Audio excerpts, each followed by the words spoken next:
ఉమ్మడి జిల్లాకి అనౌన్స్ చేస్తున్నాం. అదేవిధంగా ట్రెజరర్గా జబ్బార్ తర్వాత వయసులో పెద్దడు, దాదాపు 70 పదులు దాటా కూడా యువకుని మాదిరి మా అందరితో కూడా ఉంటూ అన్ని విధాలా సహకరిస్తున్న డాక్టర్ వైడి ధనంజయ వర్మ గారిని ట్రెజరర్గా అనౌన్స్ చేస్తున్నాం. వర్కింగ్ ప్రెసిడెంట్ గా ఇద్దరిని అనుకున్నాం. ప్రస్తుతం గోవిందరాజు సార్ లేడు, ఆయన ఉన్నింటో డెసిషన్ చేసే వాళ్ళము. సత్యసాయి జిల్లా నుంచి మీరు ఒక వర్కింగ్ ప్రెసిడెంట్ స్టేట్ కమిటీకి పంపండి. మీరు ఏ తాలూకా నుంచి ఇస్తారనేది హ్యాపీగా తీసుకుంటాం.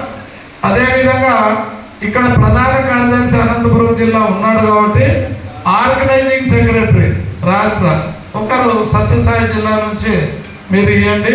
అతన్ని కూడా మనం ఏకగ్రీవంగా ఇవి ఎన్నికలు జరుగుతాయి.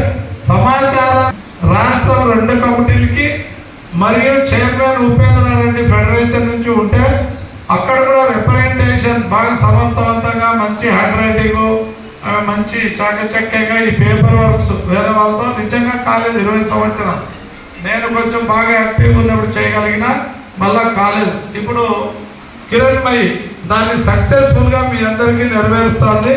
ఆమె సమాచార కార్యదర్శిగా మహిళా కింద మాకు చాలా ఒక యంగ్ అమ్మాయి మా పక్కలో మహిళలాగా ఉండదు, ఒక మగపిల్లోలాగా రాత్రి 10 అయింది ఇవన్నీ చేసేకి. 10:30 దాకా ఒక డిటిపి సెంటర్లో ఉండి ఇవన్నీ చేసింది. సో ఆమెకు మీ యొక్క ఆశీర్వాదం, మీ సహకారం.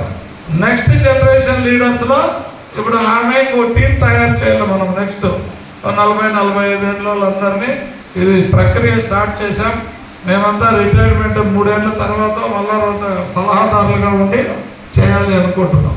ఇప్పుడు అనంతపురం కమిటీని కూడా అనౌన్స్ చేసే ముందు